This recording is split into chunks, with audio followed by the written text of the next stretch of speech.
नमस्कार बच्चों, आज हम इस वीडियो के माध्यम से history of constitution of India या historical background of Indian constitution के बारे में बात करेंगे। चलिए शुरू करते हैं।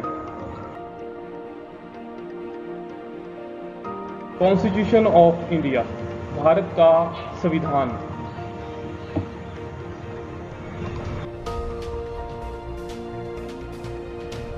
भारतीय संविधान का इतिहास, हिस्ट्री ऑफ कॉन्स्टिट्यूशन। संविधान जानने से पहले मैं संविधान क्या है और आखिर इसकी उपयोगिता क्या है, इसका जिक्र करना चाहूँगा। संविधान के मूल ढांचे या आधारभूत सिद्धांतों की धारणा। भारतीय संविधान प्रशासनिक प्रावधानों का एक दस्तावेज है।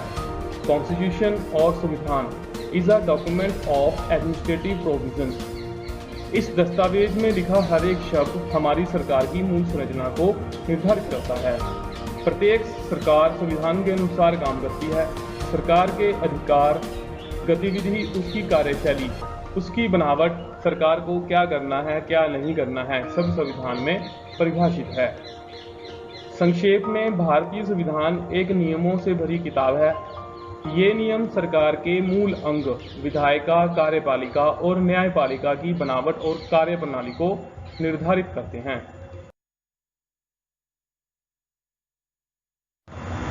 भूमिका। भारत का संवैधानिक विकास वास्तव में अंग्रेजी राज्य की स्थापना से प्रारंभ होता है। बंगाल में अंग्रेजी राज्य की स्थापना को ईस्ट इंडिया कंपनी के कर्मचारियों ने किया था। ईस्ट इंडिया कंपनी का उद्देश्य भारत और अन्य पूर्वी देशों के व्यापार से लाभ उठाना था, पर भारत की राजनीतिक दुर्दशा का लाभ उठाकर कंपनी के कर्मचारियों ने राजकीय मामलों में हस्तक्षेप करना शुरू कर दिया। 1707 ईस्वी में औरंगजेब की मृत्यु के बाद भारत की एकता छिन्न भिन्न हो गई और इसका लाभ कंपनी ने पूर्ण रूप से उठाया। अंग्रेजों ने भारत में 1947 ईस्वी तक राज किया और उनके शासनकाल में समय समय पर भारतीय शासन व्यवस्था में अनेक परिवर्तन किए गए। 15 अगस्त 1947 को भारत स्वतंत्र हुआ और उसके बाद भारतीय गणतंत्र के संविधान का निर्माण हुआ, जो 26 जनवरी 1950 को लागू हुआ।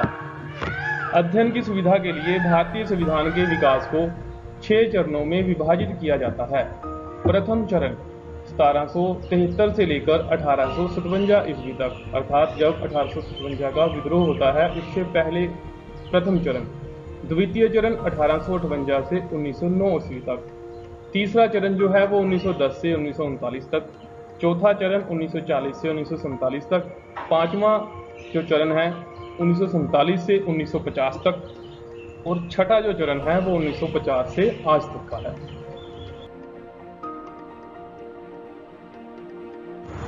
Regulating act 1773। अंग्रेज रेगुलेटिंग एक्ट 1773 में लाए। भारत के संविधान की नींव रेगुलेटिंग एक्ट के द्वारा ही रखी गई। इसके अंतर्गत बंगाल में ईस्ट इंडिया कंपनी के शासन के लिए एक परिषद की स्थापना की गई। परिषद में 4 सदस्य और एक गवर्नर जनरल था। सबसे पहले गवर्नर जनरल बना वार्न हेस्टिंग। उसके पास अब बंगाल के फोर्ट विलियम के सैनिक और असैनिक प्रशासन के अधिकार थे। इसी एक्ट के जरिए कलकत्ता में एक सर्वोच्च न्यायालय की स्थापना 1774 में हुई। सर अजीला इम्पे प्रथम मुख्य न्यायाधीश के रूप में नियुक्त किए गए।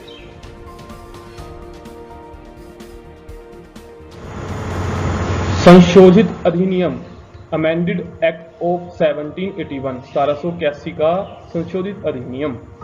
कालांतर में रेगुलेटिंग एक्ट में कुछ सुधार या संशोधन की आवश्यकता पड़ी। रेगुलेटिंग एक्ट के अनुसार यह निर्धारित किया गया था कि कंपनी के अधिकारी के शासकीय कार्यों के मामले नए बने सर्वोच्च न्यायालय में जाते थे, पर संशोधन अधिनियम 1781 के द्वारा अधिकारियों के शासकीय कार्यों के मामलों को सर्वोच्च न्यायालय के परिधि से बाहर कर दिया गया।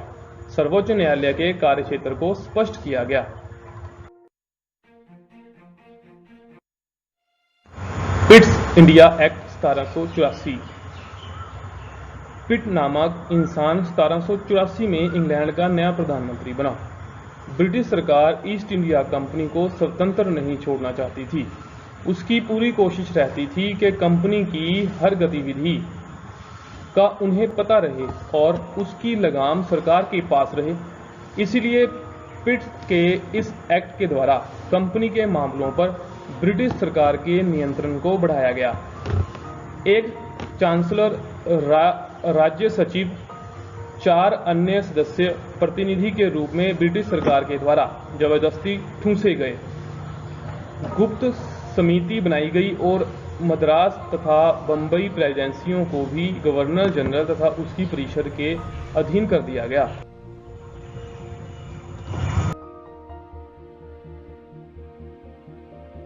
(1786) का अधिनियम एक्ट ऑफ 1786। पिट्स ने लॉर्ड कॉर्नवालिस को गवर्नर जनरल के रूप में लॉन्च किया। कॉर्नवालिस ने जिद की कि वह तभी ये पद संभालेगा जब उसे गवर्नर जनरल के साथ साथ मुख्य सेनापति भी बनाया जाए, और 1786 के अधिनियम के तहत यह भी प्रावधान जोड़ा जाए कि मैं यानी कॉर्नवालिस विशेष परिस्थितियों में अपनी काउंसिल को रद्द कर सकूं। Charter act 1793। इस एक्ट के तहत उसके व्यापारिक अधिकार को भारत में 20 वर्ष और बढ़ा दिया गया। अपने काउंसिलों के निर्णय को रद्द करने का अधिकार, जो 1786 के अधिनियम में सिर्फ गवर्नर जनरल कॉर्नवालिस के पास था, गवर्नर जनरल के साथ साथ अन्य गवर्नरों को भी दिया गया। एक्ट 1813। इस एक्ट के द्वारा कंपनी के व्यापारिक एकाधिकार को समाप्त कर दिया गया। चीन के साथ चाय के व्यापार का एकाधिकार अब भी कंपनी के पास था। ईसाई धर्म प्रचारकों को भारतीय क्षेत्र में बसने की अनुमति दी गई। कंपनी का भारतीय प्रदेशों और राजस्व पर 20 वर्षों तक का नियंत्रण स्वीकार किया गया। एक्ट 1833। फिर से 20 वर्ष के लिए कंपनी का भारतीय प्रदेशों और राजस्व पर नियंत्रण स्वीकार किया गया। कंपनी के चीन के साथ चाय व्यापार के एकाधिकार को समाप्त कर दिया गया। एक बड़ा परिवर्तन ये हुआ कि बंगाल के गवर्नर जनरल को पूरे भारत का गवर्नर जनरल बना दिया गया। अभी तक गवर्नर जनरल के कार्य जो क्षेत्र थे बना दिया गया। अभी तक गवर्नर जनरल के कार्यकारिणी में 3 सदस्य होते थे। अब चौथा सदस्य भी आ टपका। वह था लॉर्ड मकाले। उसे विधि सदस्य बनाया गया। दास प्रथा को खत्म करने का प्रावधान इसी चार्टर एक्ट में किया गया।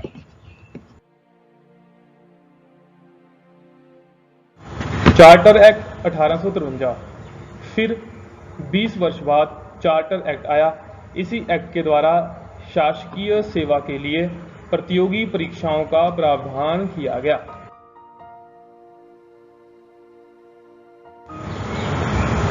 Government of India act 1858। 1857 के सैनिक विद्रोह के बाद महारानी ने कंपनी के एकच्छ राज को खत्म कर दिया और भारत को संपूर्ण तौर पर ब्रिटिश सरकार के अधीन कर दिया। इस एक्ट का एक और नाम भी है act of better government in India. 1857 के जन विद्रोह के कारण ब्रिटिश सरकार को लगने लगा कि भारत ऐसा भरा पूरा देश कंपनी की लापरवाही से कहीं हाथ से निकल न जाए। इसलिए उसने भारत की कमान पूरी तरह अपने हाथ में ले ली और इस एक्ट के जरिए कंपनी के प्रशासन को खत्म कर दिया गया। पहले संचालक मंडल और नियंत्रक मंडल होता था, अब उसके बदले भारत सचिव की नियुक्ति हुई। उसकी सहायता के लिए 15 सदस्यीय इंडिया काउंसिल बनाई गई। अब गवर्नर जनरल को वाइसराय कहा जाने लगा। परिषद अधिनियम 1861, इंडिया काउंसिल एक्ट ऑफ 1861। इस अधिनियम के जरिए वाइसराय को अध्यादेश जारी करने के विशेषाधिकार दिए गए। यह भी कहा गया कि ब्रिटिश सम्राट भारत सचिव का सहयोग या राय लेकर किसी भी एक्ट को रद्द कर सकता है।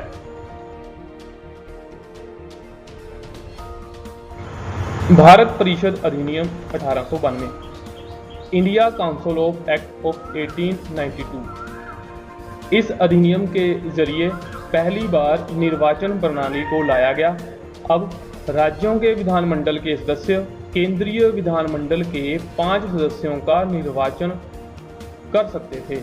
राज्यों के विधानमंडल के सदस्य अब केंद्रीय बजट पर बहस भी कर सकते थे।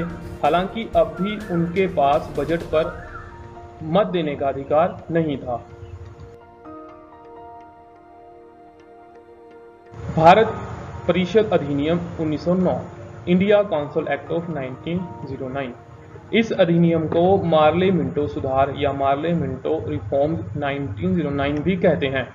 भारत सचिव मार्ले और वाइसराय मिंटो के नाम से ही यह अधिनियम जाना गया। इस अधिनियम के माध्यम से केंद्रीय विधानमंडल के सदस्यों की संख्या 16 से 60 तक बढ़ाई गई। पहली बार केंद्रीय विधान परिषद में निर्वाचित सदस्यों के निर्वाचन के लिए सांप्रदायिक निर्वाचन प्रणाली का कंसेप्ट आया। विधान परिषद के सदस्यों को बहुत सारे हक मिले। अब वे बजट पर नया प्रस्ताव रख सकते थे, पूरक प्रश्न पूछ सकते थे। एसपी सिन्हा पहले भारतीय सदस्य थे जिनको कार्यकारिणी परिषद में जगह मिली।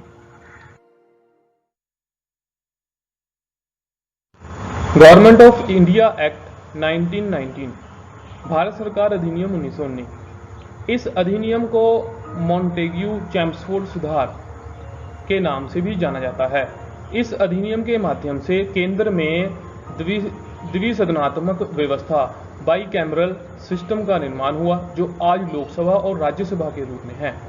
उस समय लोकसभा को केंद्रीय विधानसभा और राज्यसभा को राज्य परिषद करके संबोधित किया जाता था। केंद्रीय विधानसभा में 140 सदस्य थे, जिसमें 57 निर्वाचित सदस्य थे। राज्य परिषद में 60 सदस्य थे, जिसमें से 33 निर्वाचित थे। प्रांतीय बजट तो प्रोविंशनल बजट को केंद्रीय बजट या सेंट्रल बजट से अलग इसी अधिनियम के माध्यम से किया गया।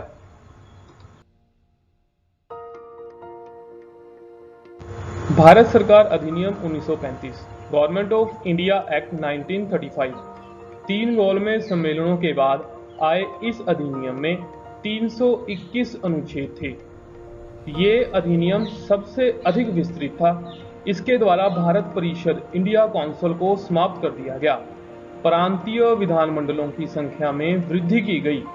बर्मा के प्रशासन भारत के प्रशासन से अलग किया गया।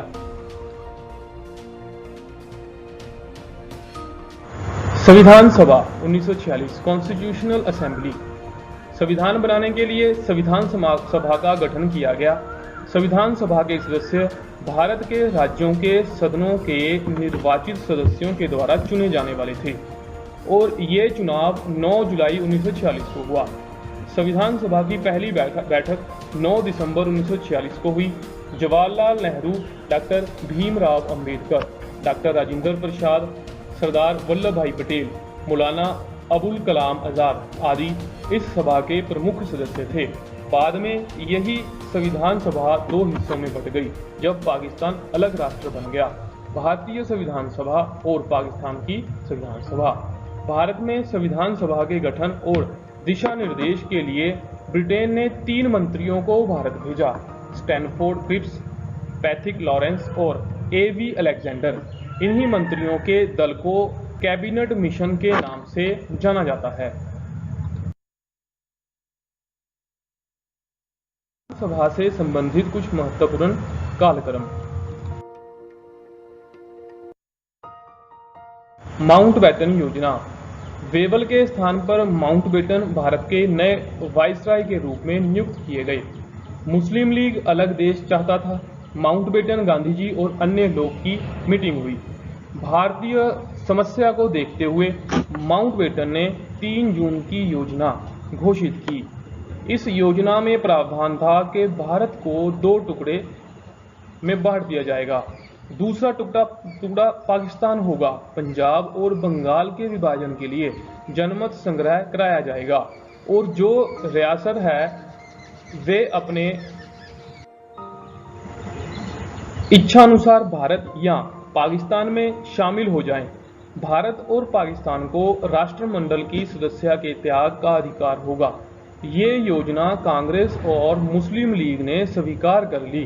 फिर भारतीय स्वतंत्रता अधिनियम पारित हुआ। भारतीय स्वतंत्रता अधिनियम 1947, इंडियन इंडिपेंडेंस एक्ट 1947। ब्रिटिश संसद में 4 जुलाई 1947 को एक विधेयक पेश किया गया। ये विधेयक भारतीय स्वतंत्रता अधिनियम के रूप में 18 जुलाई 1947 को पारित हुआ। इसमें प्रमुख बातें शामिल थीं। नंबर 1, 15 अगस्त 1947 को भारत तथा पाकिस्तान की स्थापना की जाएगी। नया संविधान जब तक बन ना जाए तब तक 1935 अधिनियम गवर्नमेंट ऑफ इंडिया एक्ट 1935 के माध्यम से ही सरकार अपना कार्य करेगी। ब्रिटिश क्राउन का भारतीय रियासतों पर प्रभुत्व खत्म हो जाएगा। भारत सचिव का पद खत्म कर दिया जाएगा।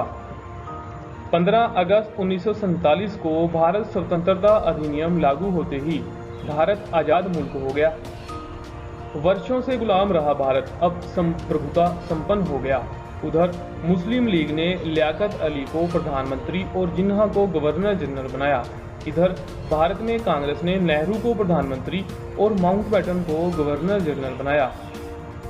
अब आप ही सोचिए कि पाकिस्तान में तो लियाकत अली और जिन्ना ने अपना सिक्का जमा लिया, मगर हम हिंदुस्तानी अब भी माउंटबेटन को ढो रहे थे।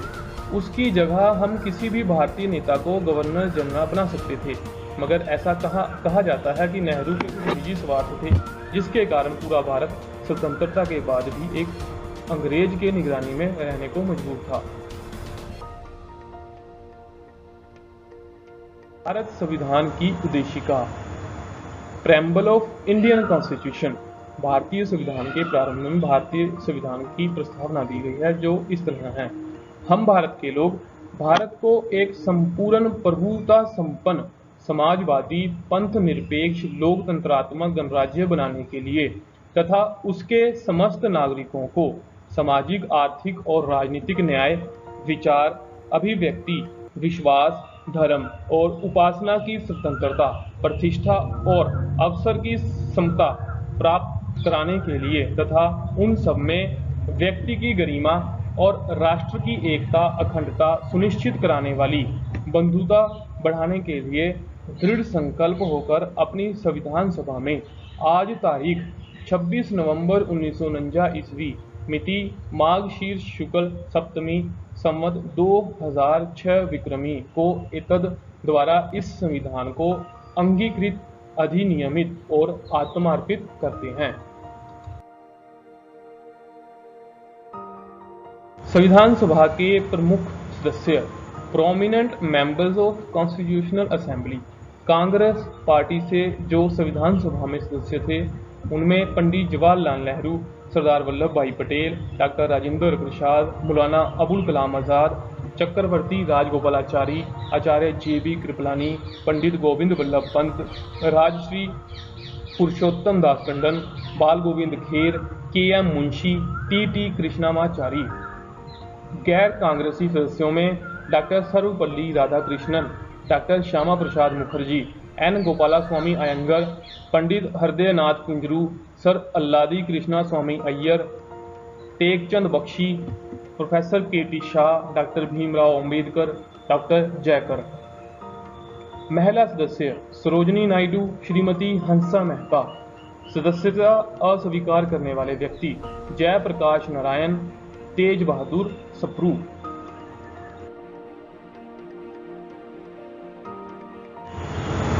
संविधान सभा की प्रमुख समितियां, prominent committees of constitutional assembly.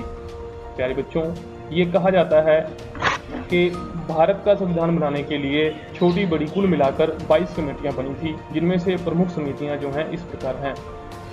Committee on supreme court, जिसके अध्यक्ष S वारदाचार्य थे। हाउस कमेटी या सदन committee, Pattabhi Sitaramayya. Steering committee doctor Rajendra Prasad. संघ संविधान समिति पंडित जवाहरलाल नेहरू। संघ शक्ति समिति, राज्य समिति या स्टेट कमेटी, इसके भी अध्यक्ष पंडित जवाहरलाल नेहरू जी थे। मूल अधिकार उप समिति JB Kripalani. Drafting committee doctor Bhimrao Ambedkar. Drafting committee सभी कमेटियों में से अहम थी, जिसने के संविधान का ड्राफ्ट करना था। प्रांतीय संविधान समिति सरदार वल्लभ भाई पटेल। परामर्श समिति सरदार वल्लभ भाई पटेल। नियम समिति committee on rules of procedure doctor Rajendra Prasad. HC Mukherjee जो थे वो अल्पसंख्यक उप समिति के अध्यक्ष थे।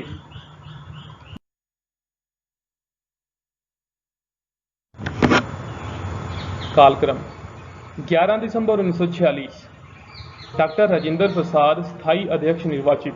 13 दिसंबर 1946 जवाहरलाल नेहरू द्वारा उद्देश्य प्रस्ताव प्रस्तुत। 22 जनवरी 1947 संविधान द्वारा उद्देश्य प्रस्ताव स्वीकृत। 22 जुलाई 1947 राष्ट्रीय ध्वज अपनाया गया। 24 जनवरी 1950 राष्ट्रगान को अपनाया गया। 26 जनवरी 1947 संविधान सभा द्वारा संविधान को अंगीकृत किया गया। 29 अगस्त 1947 प्रारूप समिति का गठन। डॉक्टर BR अम्बेडकर प्रारूप समिति के अध्यक्ष निर्वाचित। प्रारूप समिति या ड्राफ्टिंग कमेटी। 9 दिसंबर 1946 संविधान सभा की पहली बैठक। सच्चिदानंद सिन्हा को इस सभा का अस्थायी सदस्य बनाया गया। किस देश से क्या लिया गया? हमने अलग अलग देशों के संविधान से हमारे देश के लिए जो अच्छा था वो अपनाया है, और इस क्रम में अमेरिका के संविधान से हमने संघात्मक शासन प्रणाली, मौलिक अधिकारों की सूची, न्यायिक पुनर्वालोकन की शक्ति, न्यायपालिका की स्वतंत्रता और उपराष्ट्रपति का पद जो है वो लिए हैं। आयरलैंड के संविधान से हमने राज्य के नीति निर्देशक तत्व, राष्ट्रपति निर्वाचन की पद्धति और राज्यसभा में कुछ सदस्यों का मनोनयन। ऑस्ट्रेलिया के संविधान से समवर्ती सूची तथा व्यापार, वाणिज्य और समागम की स्वतंत्रता। कनाडा के संविधान से एक अर्ध संघात्मक सरकार का स्वरूप, अवशिष्ट शक्तियों का सिद्धांत जो कि राष्ट्रपति केंद्र सरकार से संबंधित है। जर्मनी का संविधान आपात उपबंध और आपातकाल में मूल अधिकारों का निलंबन। जापान का संविधान कानून द्वारा स्थापित शब्दावली। दक्षिण अफ्रीका का संविधान संविधान संशोधन की प्रक्रिया। फ्रांस का संविधान स्वतंत्रता, समानता तथा बंधुत्व का सिद्धांत और गणतंत्रात्मक शासन व्यवस्था। ब्रिटिश संविधान सार्वधिक मत के आधार पर चुनाव में जीत का फैसला। सरकार का संसदीय स्वरूप, कानून निर्माण की विधि, संसद की प्रक्रिया, विधायिका में अध्यक्ष का पद और उसकी भूमिका।